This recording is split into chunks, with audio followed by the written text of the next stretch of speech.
నమస్కారం మిత్రాని. మహాభారత కథా ప్రవాహంలోకి తిరిగి స్వాగతం. ఈ వీడియోలో కనికుడు దుర్యోధనుడికి చెప్పిన కొన్ని నీతి విషయాలు చర్చించుకుందాం. సంస్కృత భారతంలో ఈ కనిక నీతి అనేది ధృతరాష్ట్రుడికి చెప్పినట్టు ఉంది. కానీ కవిత్రీయ భారతంలో మాత్రం దుర్యోధనుడికి చెప్పినట్టు ఉంది. ఇక విషయానికొస్తే, గురువైన ద్రోణుడి కోరిక మేరకు కౌరవులు, పాండవులు ద్రౌపదిని జయించి గురుదక్షిణగా గురువుకు సమర్పించడానికి వెళ్లారు. కానీ కౌరవులు ఓడిపోయారు. పాండవులు మాత్రం ద్రౌపదిని బంధించి గురుదక్షిణగా గురువుకు సమర్పించారు. అంతేకాకుండా పాండవుల్లో పెద్దవాడైన ధర్మరాజుకు యువరాజు పట్టాభిషేకం జరిగింది. ఈ కారణాల వలన దుర్యోధనుడు సంతోషం కరువై ఏం చేయాలో తెలియని స్థితిలో ఉన్నప్పుడు శకుని మంత్రి అయిన కనికుడు కొన్ని రాజనీతి సూత్రాలు చెప్పాడు. అదే కనిక నీతి. ఇక కనికుడు చెప్పడం మొదలుపెట్టాడు. 1. రాజు తన అధికారం సమర్థవంతంగా ఉపయోగించాలి. అతనికి తగిన దండనీతిని పాటిస్తూ ప్రజలను న్యాయ మార్గంలో నడిపించాలి.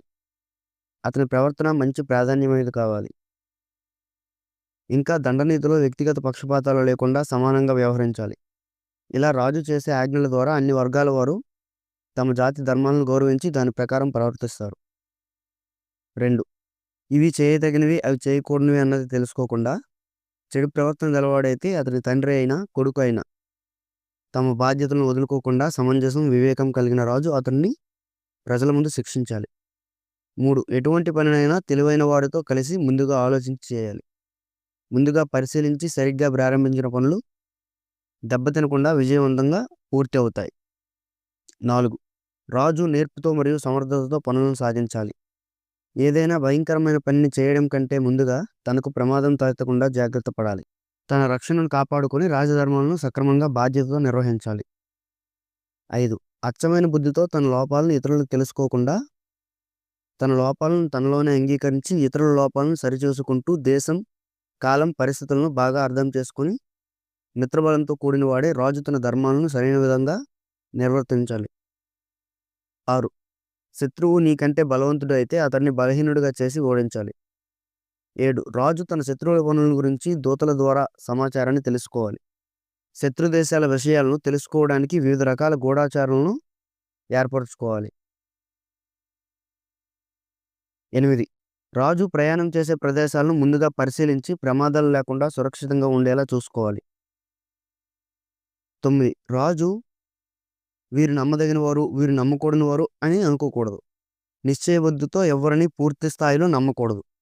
తన రక్షణను స్వయంగా తానే చూసుకోవాలి. 10. రాజు తన రహస్య ఆలోచనలను గోప్యంగా ఉంచుకొని జాగ్రత్తగా రక్షణగా చూసుకోవాలి.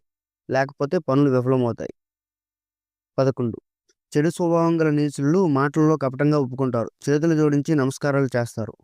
మెచ్చుకునే మాటలు, సమ్మానం చూపించే భావాలు చెప్పి పక్కదారి పంచుకుంటారు. వారిని ఒక కంట కనిపెడుతూనే ఉండాలి. 12. దుర్మార్గుడు తనకు అనుకూలమయ్యేంత వరకు మిత్రుడు వలె నటించి అనుకూలత ఏర్పడిన వెంటనే పాము వలె తన క్రూరత్వాన్ని చూపిస్తాడు. అలాంటి వారితో తగు జాగ్రత్తగా మెలగాలి. తగిన సమయం వచ్చే వరకు శత్రువుని సున్నితంగా చేతిలో పెట్టుకుని సమయం వచ్చినప్పుడు అతను పూర్తిగా నాశనం చేయాలి. 14. తనకి అపకారం చేసిన వ్యక్తి చిన్నవాడైనా అతన్ని ఆదరించకూడదు. ముళ్ళు చిన్నదిగా ఉన్నా అది పాదంలో ఉండి నడవడానికి ఇబ్బంది పెడుతుంది కదా.